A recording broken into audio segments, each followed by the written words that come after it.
everybody. Welcome to the school committee meeting for Thursday, April 15th, 2021. I'd like to call the meeting to order.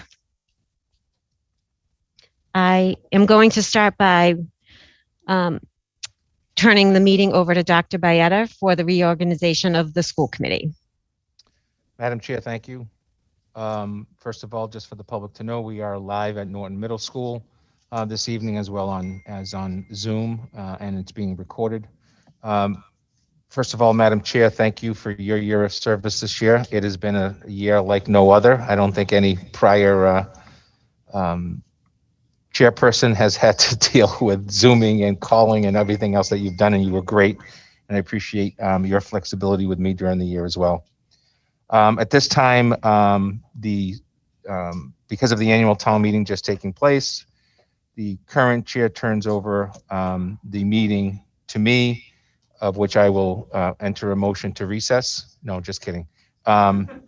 Looking for nominations for chairman of the Norton School Committee for the remainder of this year until the next election.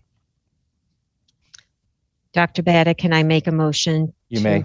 appoint Dinesh Savas as chairperson for the Norton School Committee? Mr. Savas has been nominated by Ms. Gallagher. Is there a second? Second. Second by Mr. Sheedy. I need a motion to, are there any other nominations? Hearing none, at this time I need a motion to close the nominations and require a singular vote to appoint Mr. Savas as chairman for the following school, for this upcoming school year. So moved. Ms. Gallagher. Second, please. Second. Mr. Sheedy. Congratulations, Mr. Savas. The singular vote has been cast on your behalf. At this time, I turn over the meeting to you to begin the process of looking at vice chair, and I'll take you through each of the different ones. All right. Well, thank you, I guess. Okay. All right. Let's open it up for nominations for vice chair. And I would actually nominate Dan Sheedy for vice chair.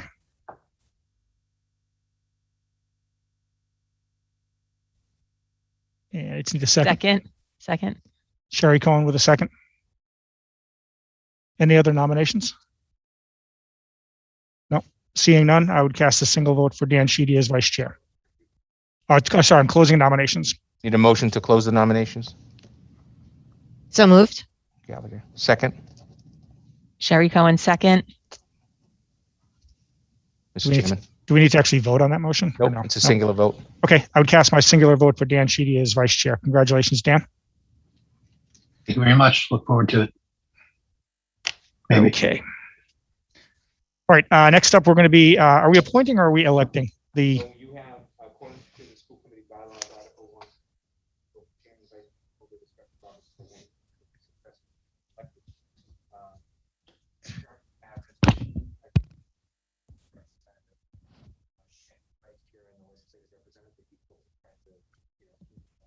Okay, does anybody not want to continue to do the job they're doing?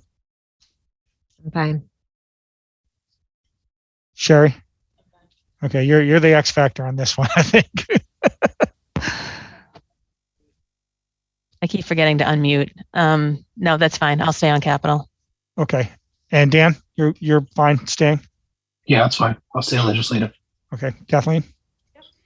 Okay, all right, so we'll continue as we are currently with Carolyn and I in negotiations. Sherry is on the permanent building. Dan is on legislative representative, and Kathleen is the sped pack rep. could I ask that you request a motion to just have it as one slate motion? Sure, I would request a motion to have it as one slate. So moved. Second. You have Sheedy and Cohen. You can take your call. You vote. Okay, all those in favor of those nominations as read? Sherry Cohen, Yes. Kathleen Stern, Yes. Dan Sheedy, Yes. Carolyn Gallagher, Yes. And Dinesh Savas is a yes as well. 5-0. Okay, I think that's it for the reorg, right? Correct. Okay, we're going to move on to the minutes for the March 18th, 2021 open meeting. Has everybody had a chance to read the minutes? Yes. Okay, are there any changes or amendments to it? No, seeing none. Seeing none, I would entertain a motion to approve the meeting minutes for March 18th of 2021. So moved. Carolyn Gallagher. Second. And Second. Sheedy, second. Second by everybody. All those in favor: Sherry Cohen, Yes. Kathleen Stern, Yes. Dan Sheedy, Yes. Carolyn Gallagher, Yes. and Dinesh Savas is a yes. Gallagher, Sheedy, 5-0 vote. I'm sorry. You know what? We didn't. Would you like to? We can do it very quickly. My apologies. Actually, it's been so long since we've been in person that we forgot that we typically do a Pledge of Allegiance to start the meeting. We're going to do that now. I didn't undo my cord. Pledge allegiance to the flag of the United States of America, and and to the republic for which it stands, one one nation, nation, under God, indivisible, with liberty and justice for all. Okay, next up, we have warrant information, and I'll turn it over to Sherry Cohen for that. I have reviewed and approved the following warrants. School expense warrants, March 18th, 2021, $275,621.86. April 1st, 2021, $298,178.79. And school payroll warrant, March 25th, 2021, $982,536.95. I wish to enter that into public record. All right. Next up, we have the student representative update. I see we have Zoe and Malia with us. You guys want to kick it off? Sure. So we're going to start with the JCS. So we asked this week, we asked for actual quotes and thoughts from kids on the full return to school. So starting with the JCS with Mrs. Magna's kindergarten class, they said, "We make new friends. Yes, we have fun. It's weird fun, but fun." Someone said, "It's a little noisy, but I'm happy to be with all my friends in school. I liked it better with less cohorts because it was less noisy and less crowded." And then someone said, "I kind of miss my mama and there's lots of people on buses." So Mr. Oakley's grade 3 class said, "I'm happy to be in school because I get to see all my friends. It's easier because it's easier to go in person. I kept missing some meetings when we were remote. Didn't we all? I am glad that we are full in person so I can make new friends and get to know more people. I'm very happy we are going in person because then I don't have to do learning at home work. I'm glad we're in person so I can play with all my friends and see my teacher. I'm happy we're back because now cohort 1 and cohort 2 are combined, so I have so many friends." So it seems like the JCS had a pretty positive reaction to it because I feel like most kids are just excited to have friends again. I'm going to turn it over to Zoe and she's going to do the LG. So at the LG, kids were also pretty positive. They said, "Great, there are more kids to become friends with. We get to play on the playground now. Monday was also added. It's really good." They said, "I'm happy we don't have to learn remotely anymore. It's amazing to be back. However, I only get to play with the kids in my class. And being here full time makes me nervous. Some kids don't always have their mask covering their nose." It's kind of like a whole school-wide problem overall with all the schools, I think, but we'll move on to Yale.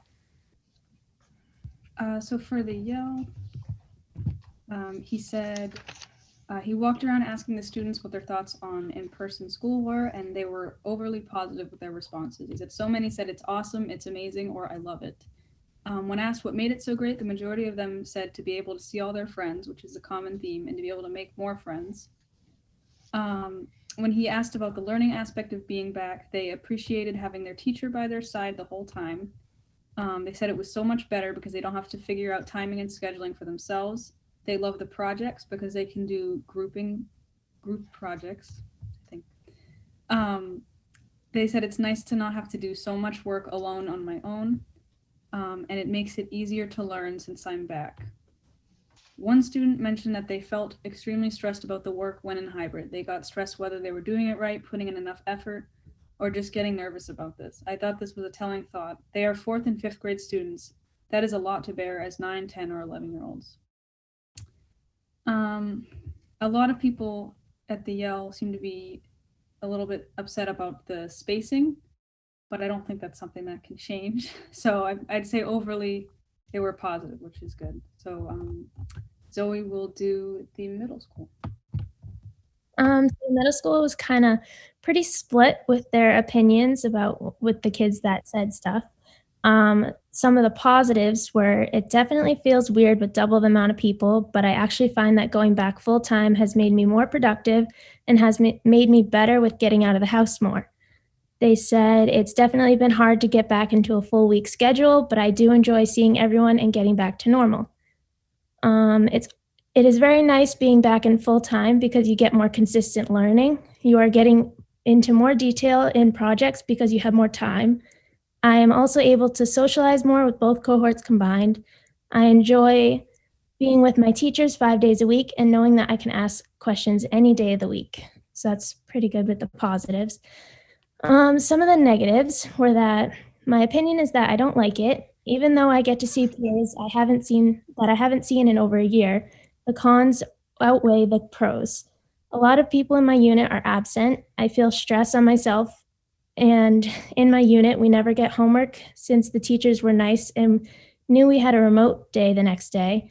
So there was no use in assigning homework. Now it feels like there's so much work to do and not a lot of time to do it. There is so much that changes and not enough time to adapt. I do not think it is going well. It is only the 3rd week of school and so many people are quarantining and a lot of people have gotten COVID-19. I do enjoy socializing, but I think it is putting people's safety and learning at risk. I think these are pretty strong opinions on both sides of the spectrum, but it's good that they're actually voicing their opinions. Then we're moving to the high school. So for the high school, we actually just did a survey this morning. Our principal sent out a survey to the whole school. We had a little over 200 responses, I think. Malia's going to share her screen. So this is the summary of it all. Zoe, can you see this? Yeah, all set. So as we said, this was just this morning, and they said now that we've been in school for a little over a week now, back full in person, on a scale of 1 to 5, how would you rate your level of excitement? 12 kids said they're not at all excited, but then we have the other end where 43 are very excited. Then we have the middle, 71 and 84 and 33, all in the middle of the spectrum, so you can see that there. It is definitely leaning the majority towards very excited, but we also have to take into account that some kids are not happy about this change. So here's basically the kids got to put in their opinions about it all and why they're excited or not. So the excitement, they were really excited because they got to be back with friends and more contact with peers and teachers, and they feel like it's all normal again, but not also having to live stream or spend as much time online, and they think that academic performance overall is improving. For low levels of excitement, they're not excited because they have to change their sleep patterns and they're more tired now, and safety concerns and longer days at school. So I think we saw these for the other schools as well. So this is the comparison from March 5th, when we were first deciding whether or not we were going back to school or when we were going back to school full time. We had showed this presentation before, but these are the graphs that show the changes overall. So it definitely seems that more kids are excited now that it's actually happening and they know what it's like, but it's definitely still a little mix everywhere. So that's March 5th to now. And so on a scale of 1 to 5, how concerned have you felt about safety? Not a lot of kids seemed concerned, but there definitely are some kids who are still concerned. 15 are very concerned, 39 are at about a 4, but we do have that 71 who are not concerned at all. And then here's the why they are concerned or not concerned, because the greater exposure to people, mask wearing when kids don't wear the mask over their nose, large numbers of students being quarantined and then not getting the same in-class experience, maintaining distances in classes, and following the hallway directions, because at the high school, we do have one hallway directions, and it's some kids rebel against that because they don't like it. But Malia's going to continue with the presentation. So we have another comparison here. It's pretty similar, except it seems that the amount of people who are extremely concerned decreased a lot here, which is great, because I think that the high school has been doing a pretty good job trying to keep regulations in place, even though, you know, there's going to be the kids who are going to rebel against it and the kids who are going to take their masks off. But we have, this was a question about in 3 or 4 words, describe how you felt in returning to in-person learning. I'm sorry. So this is like a little word cloud, I think, that Mr. Dolman made. Some of the biggest ones: excited, exciting, tired, happy, stressed. I like cool. It's fun. Different. So there's definitely a mix in here. They have stuff like monotonous and I've, pretty sure it's not meant to be there, but it's kind of interesting to see just how different everyone's thoughts are. You really aren't going to please everyone, but it's good to see that the biggest one on here is excited. The suggestions for improvement were a lot of safety considerations with having waves for passing times, asking teachers to maintain distance as well, because it's not just students who slip up. And someone said to forget about the one-way hallways. They create extra traffic and cause people to spend more time in the hallways when they don't really need to. For learning environment, possibly some bonding activities at some point during a period between the cohorts. Less homework, more notice for tests and quizzes. I agree with this. For some reason, I feel like when we were hybrid, it was a lot better to have that much more time to study and prepare, and that was one benefit to the learning that I think we're missing out on. And having rules about how often assessments can be. Overall experience, the majority said that it had made it better, and behind it was it has not changed, and worse was pretty small, so that's good to see. Workload just about right, too much, and then way too much and too little. So I mean, that's going to vary based on class. But, and then work outside of school. So on an average night, how much time are you spending on work outside of traditional school hours? The majority said 30 to 60 minutes, which is pretty normal. And then pretty close behind, less than 30. And at 16.6, 60 to 90 minutes, 90 to 120. And then a smaller portion said more than 120 minutes. So I believe that's it for the results. Yeah, that's the last slide. I'll switch back over. Okay. So yeah, I'm not sure if Zoe has anything to add to that, but that was just kind of some quantitative stuff that Mr. Dolman collected for us today with the slideshow. Yeah, I think it's a pretty good representation of kind of a general like first week back feel, because high school's really only been back for a few days. It'll be the end of our first full week tomorrow. So we're all still getting used to it, but I think it's gone pretty good so far. If Zoe has anything to add? No, I think we covered it pretty well, but I just wanted to say that just to remind, this is not coming from us. Like our principal made the survey, like we got the quotes from all the principals of the other schools. Like we're not going around and doing those quotes. As much as we like presenting them, it's not us taking the credit. Correct. It's, yeah, we refrain from doing the names just to not like, in case the student doesn't want it, but those are actual like from kids, you know, to get everyone involved. It's not just us. I think that pretty much covers it. Great, guys. You continue to do a fantastic job. I'm going to say really quickly, one of your slides mentioned what people were liking about getting back. I think it was specific to the high school, and it was friends, normalcy, and academic improvement. And quite frankly, I think that was always the goal here, was to get those 3 things to improve. So it's good to see that. One quick side note, I noticed on one of your slides you had a couple of comments about what I would consider less back to school and more the actual function of school itself. the assessments, the time for homework, et cetera. I think it'd be interesting if down the line, maybe not right away, but down the line, you guys gave us some feedback on that in a broader sense as well. So think about that for down the line, if you would. Any comments or questions from anybody? Dan, are you raising your hand? Sorry, yeah, I was trying to get off of mute. Just seeing the slides, I think it's worth it.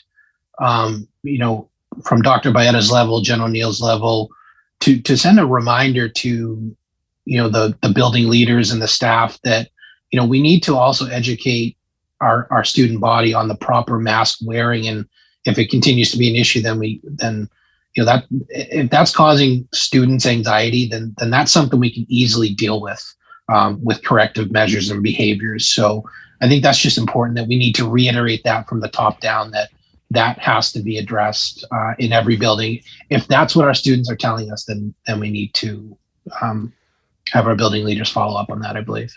Dan, to your question, that's been done in writing by the superintendent of schools. So the superintendent is more than willing to meet with building principals and students pertaining to it overwhelming people. I don't think I can just continue to blanket a message. I think the message needs to go to the people that are not following it according to what the students are saying. And that would require a process with that individual or group of teachers, but we have communicated it in writing multiple times. Great. Thank you, though. Anything further? No? Okay, before we move on in the agenda, I'm gonna sidetrack us momentarily here if people don't mind. I wanted to very quickly just say a thank you to everybody who came out this past weekend to vote. It's an important civic duty, obviously, and a civic right. Thank you very much for that. The school committee itself did not change as far as the makeup goes. I do want to extend a school committee welcome to Ms. DeVoe, who is our new selectman. I want to also thank Mr. Bramwell for his service. He stepped down from the selectman after some years. I want to say it's 12 years because I think he and I are in the exact same cycle. And I believe Brad was also at one point a school committee member in town as well. So he's really put his time in for the town. So thank you very much to Mr. Bramwell for that. More importantly, I want to take a moment to thank everybody who came out and voted in favor of the debt exclusion for the 3 town projects that we're doing as one. It was super important to get that passed. It was a tight one. It wasn't a landslide by any stretch, but thank you very much to people who did that. It was always our intention to have that as one project, and it had been mentioned many times in public meetings how we thought that was the way to do it. One town, one dream, one motion. So I want to specifically thank the Board of Selectmen, who are the only ones who can actually move that question forward on the ballot. They saw that was the way to get that passed as one motion. So thank you to them. Thank you to everybody who came out and voted for that. There is a second step to it now. There's a town meeting on May 10th, I believe, Saturday, May 10th. May 8th, I apologize, May 8th. And there's that we have to have a second vote on it, unfortunately. But if everybody comes out and votes strong, we should be able to get it passed. But it's great. Thank you. I'm proud to see this town moving forward as one. Something for everybody and everybody for something. That's what it's all about. So thank you very much. Okay, next up, we have the Norton Middle School Project 351 student representative. I'm going to turn it over to Mr. Goldstein. Thank you very much. I am honored, and I know Jacob is honored to be here this evening. I believe this is the first in-person school committee meeting of the year, so it's quite a momentous occasion for us to be here this evening. So every year I am privileged to come here before the school committee and to talk about something that I am very passionate about and something that we are very glad to be a part of, as is many of the districts around the Commonwealth. In fact, 351 communities around the Commonwealth. So Project 351 is the largest service organization of its kind in the country. And the mission of Project 351, as I've stated before in these meetings, is that it is designed to train the next wave, the next generation of service leaders. And when the project was begun about 11 years ago by then Governor Patrick and Carolyn Casey, the executive director and founder, the idea was that 8th graders were an excellent age group to begin to train the next generation of service leaders. And so my involvement goes back about 9 years. And so I've dedicated a lot of my time and energy towards this because I believe very strongly in the concept of service and the power of service. And so every year we are allowed to choose one representative to represent the district and to represent the middle school. And so this year, it was a pretty easy choice for me because the gentleman sitting to my left is, an eighth grader who has distinguished himself early on. He distinguished himself in sixth grade by leading the charge in our Pennies for Patients campaign. For those of you who are not familiar with Pennies for Patients, it raises money for the Leukemia Lymphoma Society. And he absolutely crushed it in sixth grade. And it was, pretty easy for me to see that he was going to be someone to, hopefully take up the mantle of Project 351 in service for the community, because he showed a great amount of zeal in going ahead and, leading that charge. So I'm very pleased to announce that Jacob Berry has been chosen as this year's Project 351 representative and ambassador for Norton Middle School and for the community, for the district. So I'm going to let him speak a little bit about how launch went this year. In previous years and every other year, non-COVID, non-pandemic years, in January on Martin Luther King weekend, they have the launch event where everybody from across the Commonwealth gathers in Faneuil Hall to engage in a day-long, day of service. And unfortunately, this year was not able to happen for obvious reasons. And so they had to delay launch, and launch this year was an all virtual event.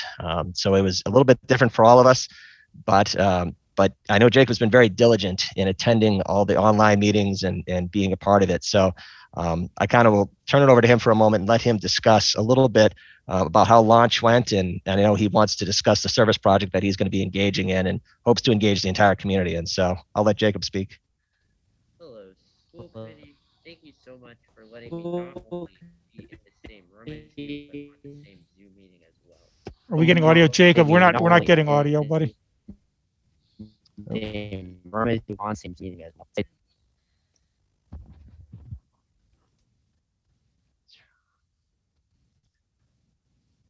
Can you hear me now? Yeah, okay. Perfect. Okay. I am not only honored here to be in the same room as you, but on the same Zoom meeting as well. Quite an honor. And today I'm going to talk about spring service, what we refer to in the Project 351 community as a service project that takes place in the spring. It is one of the two main service projects we do throughout the year, and it is a chance for an ambassador such as myself to lead the charge on something important for a charity. In this case, well, you'll find out in a minute. So for this presentation, I will talk about the who, the what, the when, the how, the why of Spring Service 2021. And then I will dive deeper into organizations, Project 351, and Cradles to Crayons, what Spring Service will be donating to. Let's start with the who. So the two organizations, Project 351 and Cradles to Crayons. Project 351 is what Mr. Goldstein talked about just a few short seconds ago. And Cradles to Crayons is a clothing organization based in Boston for our reasons that gives gift bags to kids, mainly which includes clothes and other things such as books. What is Spring Service? It is a clothing drive for Cradles to Crayons to donate clothes. How this happens, students will bring clothes into school. We will then collect them. We will go through a quality sort to make sure the clothes are eligible to donate to Cradles to Crayons. And then we will ship them off at a regional facility. This will take place the weeks of May 10th and 17th, 2 weeks after April break ends. And the where. So in the past, this has been mostly Norton Middle School, but Mr. Goldstein said there's always been a possibility of going to all of Norton Public Schools, but we've never done it before, but it could happen. That was all I needed to say yes. So we are requesting for this fundraiser to take place in the entire school district. Why are we doing this? We're donating to Cradles to Crayons. So the organization I'm a part of, Project 351, has over 4,000 ambassadors this year, and this is another milestone year, since this year over 1 million neighbors will be served and 300,000 students and friends in service will be mobilized. And on the two pictures of my right here, they are small. The first one is a picture of what a launch day ceremony would normally look like. That could sadly not happen this year. And the second picture is a picture of a fall service that shows you a basic outlook of work that puts into this service. And what we are donating to is Cradles to Crayons.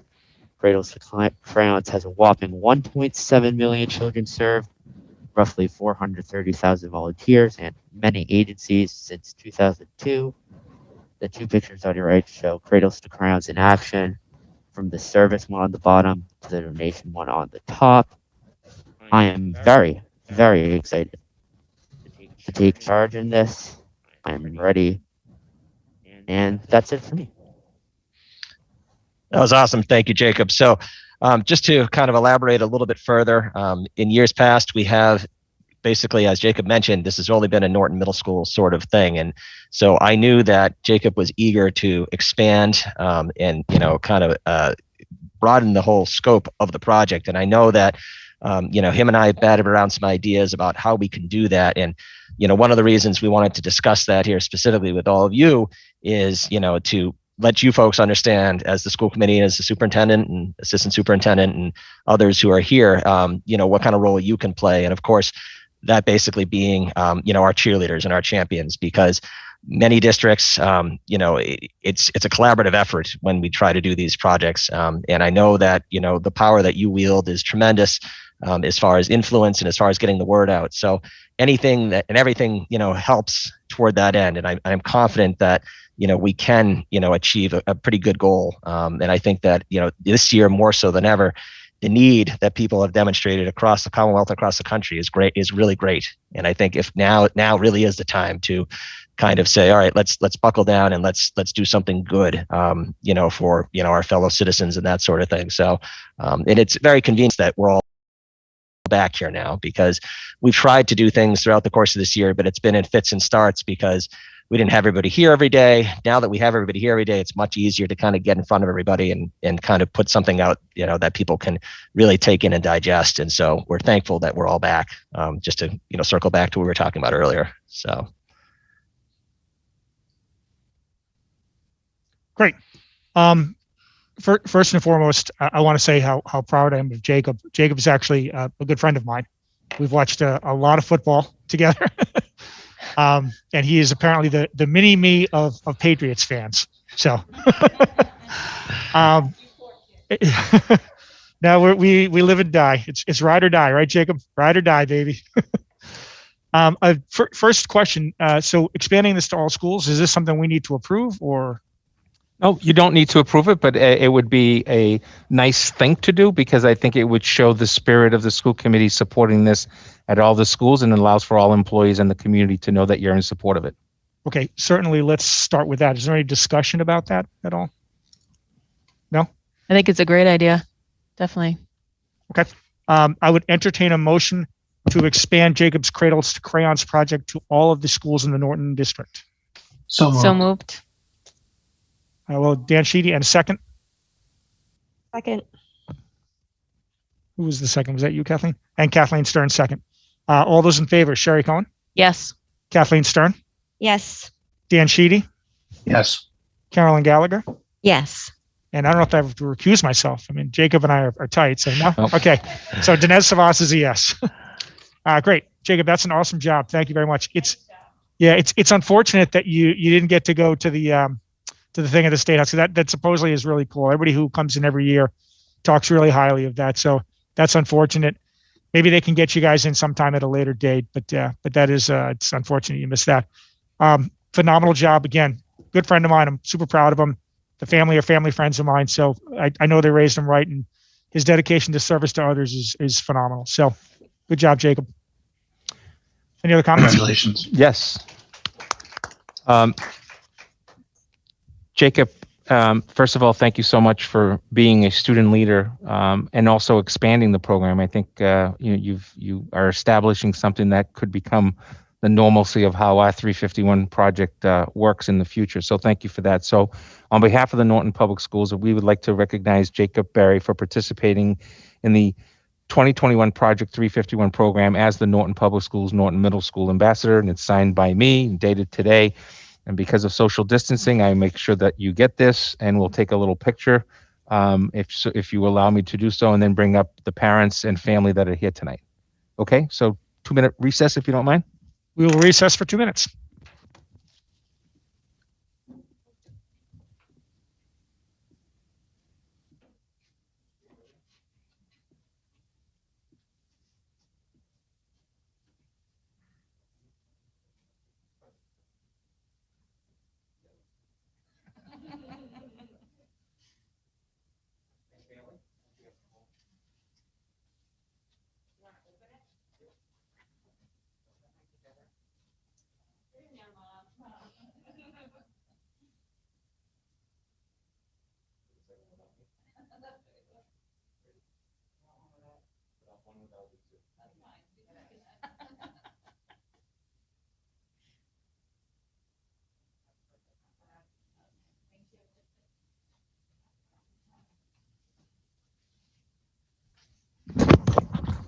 Mr. Chairman, if I may as well, I'd also like to thank Mr. Goldstein for his work. He has continuously, in the 8 years that I've been here, been the leader at Norton Middle School to make sure that we're always involved. Sometimes there's holes in these Project 351s by communities. We've been consistent through his work. So just publicly thank him for being a leader on this Project 351. Thank you very much, Mr. Goldstein. Thank you. Okay, and for the members of the school committee, I'll confess to you that Thursday nights when I try and get out of here as fast as possible. Now we know why. Well, it's Jacob's dad is one of the guys responsible, so you can blame him. Okay, if you guys want to take off, don't feel like you have to stick around. It's a long meeting, I know, and people have homework and stuff. So.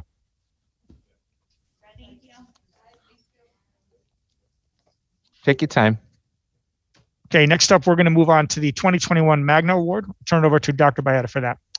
Thank you, Mr. Chairman. A few months ago, I informed the then chairwoman, Ms. Gallagher, that the American School Board Association, which you all belong to, has its own journal where it recognizes school districts for doing good things. Very simple application, but yet reviewed where a significant number of people apply every single year or based on a program that's been very successful. And as I thought about it, for the first time ever that I had done this as a superintendent in, as you know, a couple of different districts, but since I've been here now for 8 years, I just felt that there was one collective, collaborative effort that the school committee, the administration, the Norton Teachers Association, really just felt from day one was the most important thing about Norton Public Schools, and that is the social and emotional learning of students.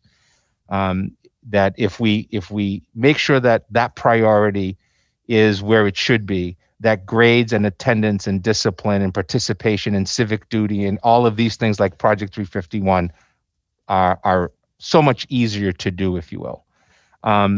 So believe it or not, which I do believe, I applied on behalf of the district for a school system under 5,000, which is one of the categories, and we are what's considered a magna first place winner for our priority 1, social emotional learning. And I'll just give a brief synopsis, but it just says the Norton School Committee Administration, in conjunction with the Teachers Association, co-sponsored and supported the social emotional learning initiative. The rationale was simple: strong minds will lead to success in the classroom and life. In supporting this priority, the district spent a full academic year working through a task force, and some of you were here in this very room prioritizing what we were going to do. But what was great about it is then it became a teacher leadership effort where we broke up into 5 different subcommittees, and those subcommittees did work. Now, it became a little slower since COVID's come around, but now through the guidance of, at the time, Gene Sullivan was highly involved with it, and Vinnie Searcy. Now it's more under Vinnie Searcy's title. He's got the longest title in the district, for the record, and he keeps growing every week. He doesn't know it yet, but he's going to get another one soon. It's just the idea of being recognized. So some of the things that stuck out for them was, 45 to 55 teachers on Thursday night on Twitter responding to questions about how to change our look at student discipline and motivating students. I don't know if you remember the story, but it was actually Dan Sheedy who texted me one night and says, "Do you know there's like 50 Norton teachers on Twitter right now answering questions?" I said, "Yeah, it's a book club that they're doing." But it was also then instituting and bringing in our PBIS. It was the social thinking. It was the zones of regulation, responsive classrooms, and so on, that we had been doing in some ways, but we never had taken it to more of a district approach. Really proud of that. And then some of the evidence that we utilized were some of our panorama survey results, where our students were talking to us and saying that they felt supported, or that we had issues. For example, at the one of our elementary schools, we actually saw an uptick in attendance as part of this whole social emotional development towards students. So we're being recognized for it. I'd like to thank the school committee for being a supporter of this initiative, because in the days of MCAS, as you know, there's a lot of pressure to just score at the top on everything. And I think this committee, since day one that I've been here, has taken the approach that sound mind, sound body scores will come. It's just a matter of us doing the skill sets that our teachers have. This cannot be done without you, but more importantly, cannot be done without the Norton Teachers Association, because they're putting their heart behind this. And this is a few years of leaders, not just the last couple of years of leaders. And it's a priority. And I think we'll see ourselves ramping it up again as we get to some more normalcy. So I'd just like to thank everyone involved in this, as well as you, the school committee. And it's published in the American School Board Journal. So it's nice to have the Norton name out in a publication that's seen by all school committee and school board members nationally. Thank you very much, Dr. Bayetta. I'll say that we don't do anything in this district for recognition. However, that being said, it certainly is nice to be recognized for things you're doing, particularly something as positive as this. So, and certainly the teachers in Norton care, and they're a big part of this. So let me open it up to comments. I think I would just reiterate what you just said. I mean, it's nice to be recognized. As you know, we kind of always say that we like to be a leading district, and I think for sure this is another example of how we are.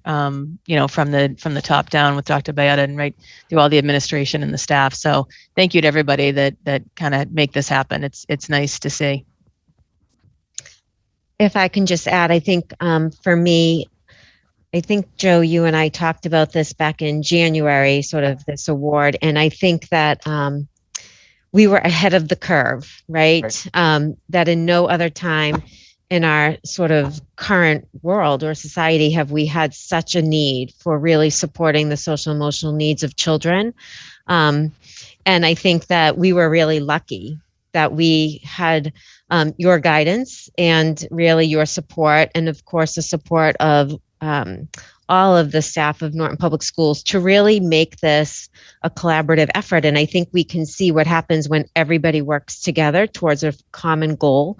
And I think that this will be really important to start thinking about once we're back, because I do think that this pandemic has clearly created a lot of chaos in the lives of young children and families. So I'm really happy that we have the foundation already in place, that this isn't something that we're sort of trying to race to create. I think we had a really good concept. I was one of the people who sat in the room on sort of that initial brainstorming day, and I feel really honored to be part of it. So thanks to everybody who was really involved. And it is a great honor. I'm not exactly sure, Dr. Bayetta, how many schools or how many districts were part of this. So they typically provide a grand prize, if you will. Actually, one of our Massachusetts districts this year was a grand prize winner, Mashpee Public Schools, for their initial efforts around the idea of curriculum and instruction and Native American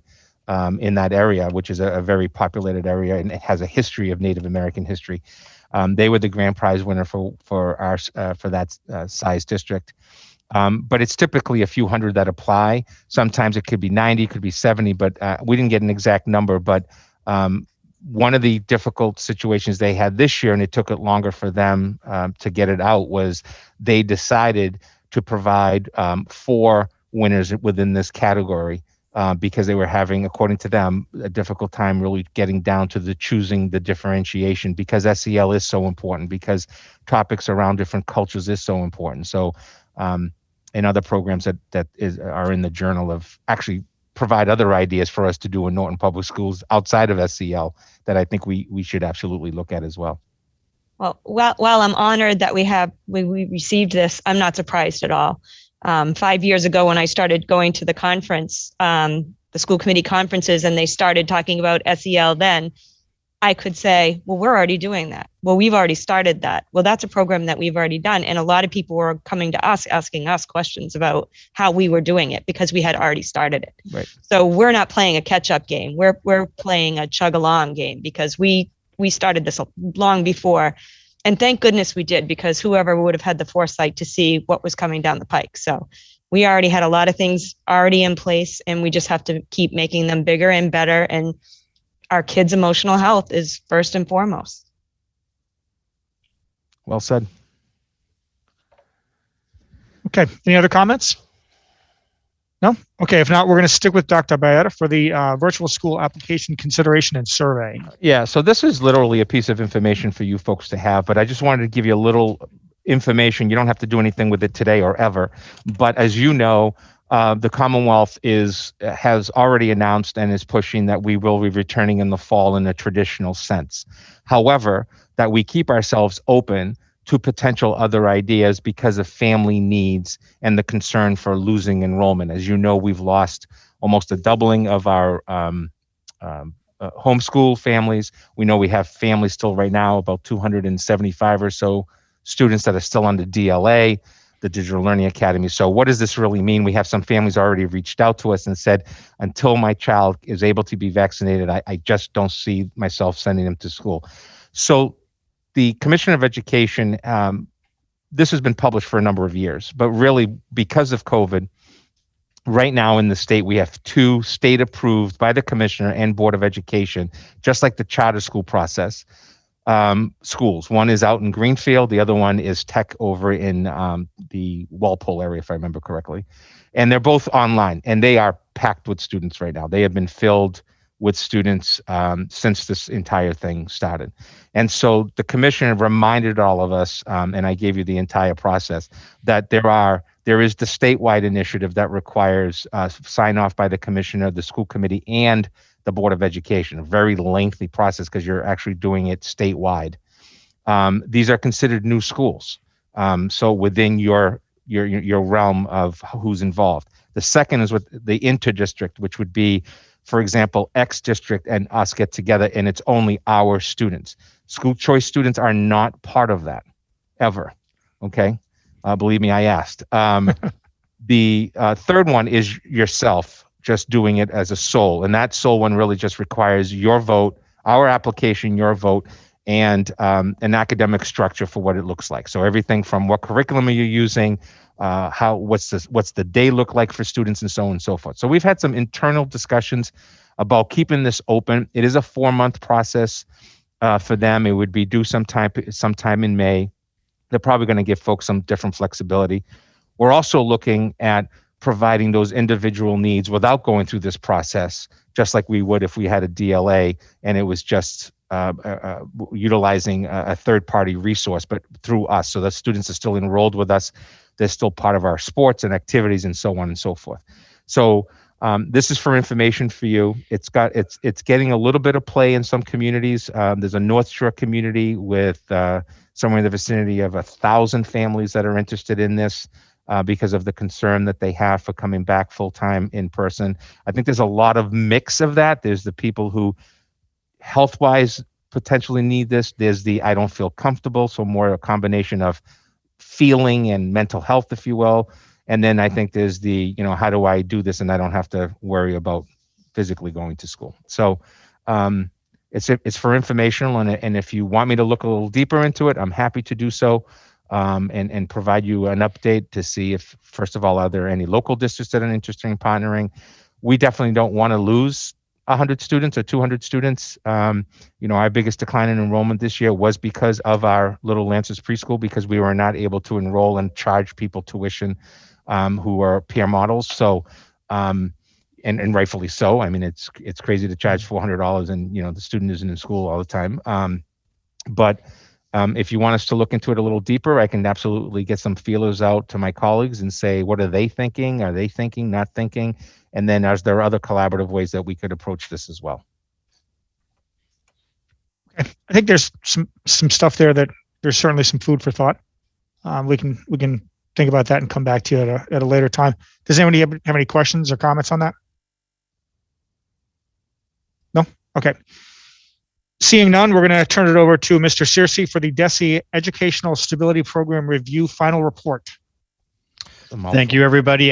Just one thing I wanted to say in terms of the SEL award. I think we mentioned the teachers, but our bus drivers, van drivers, cafeteria workers, custodians, they've all taken part in some of these trainings and offer some real nice support to our programs, both the individual students and to the schools in general. So I didn't want to leave them unmentioned because they're a really important part of what we try to do. In terms of the Educational Stability Program, this is really a program that the Department of Ed has us as school districts focus on to support 3 subgroups to make sure that they are able to register for school and receive additional supports quickly when they need that. The 3 subgroups are folks who are experiencing homelessness or dislocation, people that students that are in foster care, and then our military families. And part of the review, they look at 3 particular areas that they want to make sure that we have in place. They notified us in the fall that we would be part of this review. The first area is basically having a designated staff person that oversees training, make sure that the materials are there, that our registration process is published, and it's easy for folks to access what we're doing in terms of registering our students. So we have a liaison for the homeless, McKinney-Vento homelessness education, a point of contact for foster care, and then a liaison for military families. The next part of that review is training. We need to make sure that our folks who do any kind of registration, and that is both at the central office as well as school level, are trained in what the laws say in supporting these 3 subgroups of families, as well as what the process is, how to communicate any issues that may be that we need to access in terms of transcripts or medical files and so forth. So we had to train those folks, and we also had to train our counselors in what kinds of other supports in terms of case management are out there to support these families as they transition to our school system. And then finally, and folks were all part of this in the, I think, early winter, we had to do a review of all our policies and procedures and make sure that they're up to date. We made a few changes, and then we submitted all of that to DECI. And we found out last week that we have been everything has been implemented, and we are up to code and ready to go. And they supported us through that process. And so that is it. We did a great job as a district. They were very happy with us, and we had no corrections that had to be made. Great. I hate to say I would have assumed that, but I did kind of assume that, to be honest. Anybody have any questions or comments on that? No? All right, seeing none. Thank you very much, Mr. Searcy. No Great problem. job. Okay, we're moving on here to the review and vote on the school committee meeting dates for 2021-2022 school year. Dr. Bayetta. So the dates are as published. There are 17 regular school committee meetings that are scheduled. And we stayed away from vacation weeks and all of that stuff. And that does not include any town meetings, usually one in October and one in the fall. Sometimes we even have one in February in the past. But this calendar would get us into that two in September, 2 in October, potentially a third if a town meeting, 1 in November, 2 in December, 2 in January, 1 in February, 2 in March, 2 in April, 2 in May. So, and again, a town meeting potentially in May. So it keeps us away from really a lot of the meetings we've had this year. As you know, we've had significantly more meetings this year because of COVID. So yeah, hopefully this is a better schedule for everybody, and we can always add, drop as needed. Okay, before we vote on this, I assume the assumption is we're going to continue to do a 6:30 meeting. Is there a reason, or is there any objection to moving that to 6, moving that earlier? Would anybody have a problem with that? I would. No. Dan, is that a problem for you? No, I think originally we went 6:30 Not at all. because I could not make earlier meetings, and I think there's going to be some flexibility there for me moving forward. So if we want to do it earlier, that'd work for me. So if you would like to publish it as your meeting dates and they start at 6 p.m., I am fully supportive. are people okay with that? Okay, so let's look at 6 o'clock then. Okay. Could we also, I know in the past we've tried to do some joint meetings and things like that. So could we, once this is approved, could we get the schedule over to the select board and FinCom and maybe be a little more proactive on, say, like, we should have a joint meeting this date, as opposed to scrambling at the last minute to say, are you guys available? Are you guys available? We'll just say, these are the meetings we can do 6 to 6:30 if we have stuff, and as the other groups can, and then just go right into a joint meeting for say 7 or something. Sure. Yeah. So you're thinking set times for joint meetings. That's not a bad idea, actually. Yeah, I mean, you figure you're gonna have stuff in the fall prior to town meeting, and have stuff, as it goes towards the budget season as well. But I think just saying these are our meetings. We moved to Thursdays because of the joint meetings, at least with the select board. So I think we just put a little more pressure and open up some more dialogue on it. Right. That makes sense. Okay. If there's no comment or issue with the meeting dates we have here, I would entertain a motion to approve them as written. I do have one question. So are we going to be able to still Zoom? Like Dan's home tonight, but he's still part of the meeting. Is this still something that's going to continue next year, or we don't know that yet? We don't know that, and that is controlled by executive order of the governor. So if, as you know, he just backed away from one of the executive orders on travel, if you remember that one, it's now just a recommendation. So any of these things is going to go through his office. Now, you can, as a body, we've decided tonight to be in person, but publicly, we're not wanting to have a room with 500 people. So that's why we continue to kind of Zoom, if you will, and we're not able to do any business unless we are on Zoom. So except for executive session, of course. So that's all under the executive orders of government and the flexibility that they'll give us. Yep. So we do, however, have the option, if it's a non-Zoom meeting, and correct me if I'm wrong by all means, if it's a non-Zoom meeting, just a regular school committee meeting, we do have a remote availability option, correct? Wasn't that approved by the town a couple of years back? You have a remote option available to you as long as a majority is physically present. Okay. So in other words, tonight there's a majority physically present and you're not here. It gives you the full right to still participate and vote. Okay. So any other questions or comments? No? Okay, I would entertain a motion to approve the dates as written. So moved. Second. Gallagher. Second, Kathleen Stern. Roll call vote, Sherry Cohen, Yes.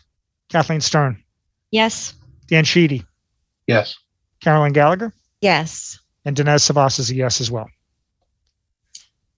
Okay, next up is a discussion and vote on the spring athletic fees. Dr. Baeta, over to you. Mr. Chairman, thank you. From the athletic director and the business office, and maintaining a fee of $200 for the spring with a balanced budget projection. So this does not hurt us in any way, shape, or form for the spring budget by maintaining it at $200 for the spring budget, and for purposes of some equity. Although there's playing a few more games, the fact of the matter is, I recommend we keep it at $200. Okay, I certainly have no objection. Does anyone else have a comment or question on that? No. No. Okay. Seeing none, I would entertain a motion to set the spring athletic fees at $200. So moved. So moved by everybody. We'll say Sherry Cohen on that. Second. Second, Kathleen Stern. Roll call One vote. clarification real quick. This is for all spring sports, correct? That's correct. Okay, that's fine. Thank you. Okay. Sherry Cohen, Yes. Kathleen Stern, Yes. Dan Sheedy, Yes. Carolyn Gallagher, Yes. and Dinesh Savas is a yes as well. Okay, next up we have other business. Does anybody have any other business to bring before the school committee? I just have one vote that you have to take from the beginning, and that is the signing of the warrants. I need a motion to appoint whoever is going to be the number one signer of the warrants and who's going to be the backup. Okay. You do that, and you can maintain it the way you want, which right now is Ms. Cohen and Ms. Stern, or you can change it. Okay. Are you guys okay with that? Yeah. Okay. I guess we'll maintain it then. So we need a motion. Okay. I would entertain a motion to appoint Sherry Cohen as the primary and Kathleen Stern as the secondary signer of warrants. So moved. Dan Sheedy moved. Second. Second, Carolyn Gallagher. Second. All those in favor, Sherry Cohen, Yes. Kathleen Stern, Yes. Dan Sheedy, Yes. Carolyn Gallagher, Yes. and Dinesh Savas is a yes as well. Mr. Chairman, item number 2, you received tonight an MCAS update. I don't know if Jen, if you want to speak to it real quick. Sure. I know you all love hearing about MCAS and getting this information from me. Even though we're in a pandemic, we are still participating in our statewide assessment this year. Unfortunately, the U.S. Department of Education did not allow states to apply for a non-testing waiver. However, Massachusetts was able to apply for a waiver that gave us flexibility in the year's administration. So some of the flexibilities that are available this year, we have a later testing window in order to maximize curriculum exposure for students. They also shortened the testing windows for grades 3 through 8. So typically, our students in grades 3 to 8 would have 2 days of testing for ELA and 2 days of testing for math. Those are down to 1 day for each grade level and subject area. They also have modified the competency determination for our current seniors, the class of 2021, and that's students that have not passed the MCAS yet to earn that graduation determination, have other ways of earning that, so it doesn't have to be that be-all for them. And then they're also providing accountability relief for districts. Districts will not be ranked on accountability measures this year. The state is really pushing that it's used for diagnostic assessment so that we can see where our students are. We have measures that we use internally as well for that. So this is just another piece of information for us. Additionally, the commissioner is going to be approaching the Board of Education around the class of 2022 and waiving that MCAS requirement for those juniors as part of their graduation requirement as well. So they're looking into that. They have not voted on it yet, but for our juniors that have not yet tested, they still are able to take the test if they're interested in the Adams Scholarship process. Finally, our students that are enrolled in the Digital Learning Academy are also still required to test this spring. We are working with families to bring them into the district to test, and if they're not able to come in, they will have the option to test remotely. So we're working on the logistics of that and how that's going to work. Mrs. Winsper and I met this morning to try to figure out exactly how that works. We're all learning new things, and then just the dates of our tests are there for you as well. We're still finalizing the testing dates for the high school as we are waiting for our seniors to be done with their classes and out of the building. So we'll have a little bit of more flexibility in terms of spacing and test proctors. So as always, here I am to bring you the best MCAS news. Okay, well, we certainly appreciate their allowing us assessments. It's not something we would have ever thought to do ourselves. And we appreciate the flexibility in what can only be considered a massive waste of our time. So, yeah, whatever. You guys know how I stand on MCAS. So, okay, is there any other business before us? I just wanted to wish everyone a great April vacation. We just opened up fully, as you know, as of last Thursday this week with the high school. We've had some up and downs because of quarantining. Our numbers are still low for positives. People are just being as flexible as they can.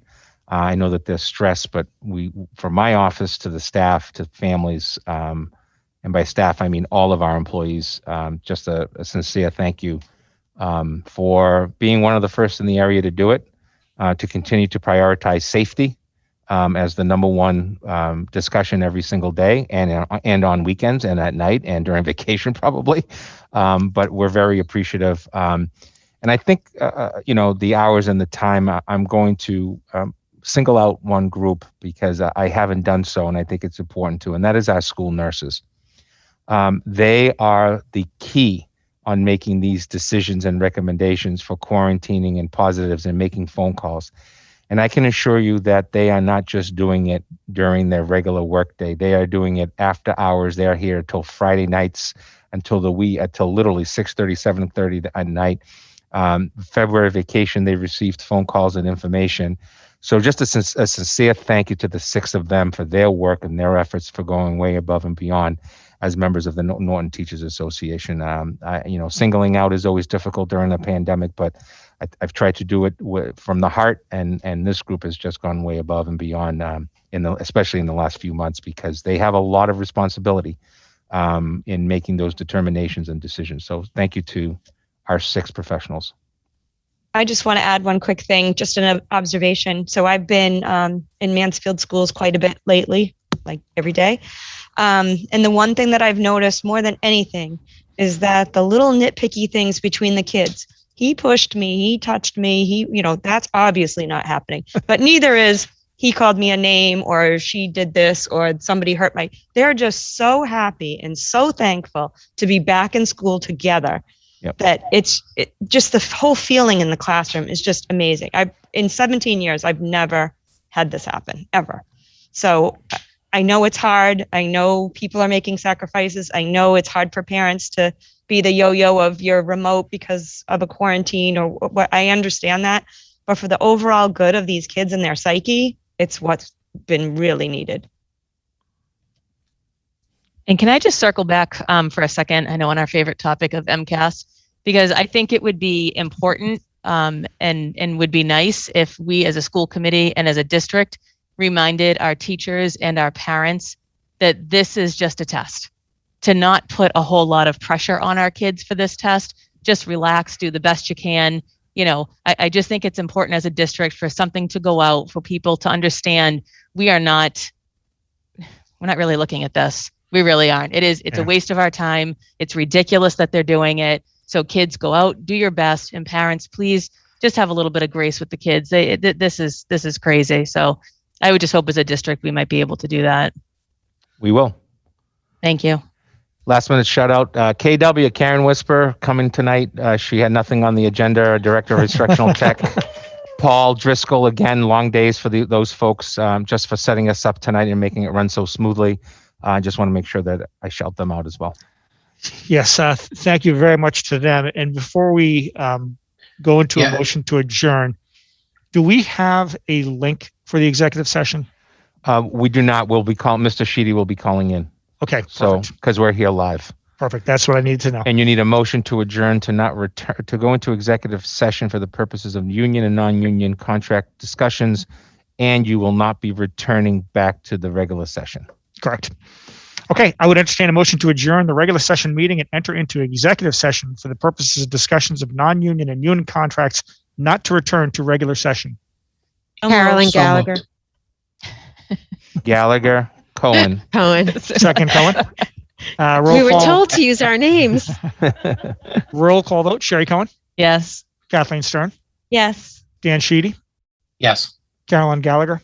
Yes. And Dinesh Savas is a yes. Okay. Thank you, everybody, for coming, and good night.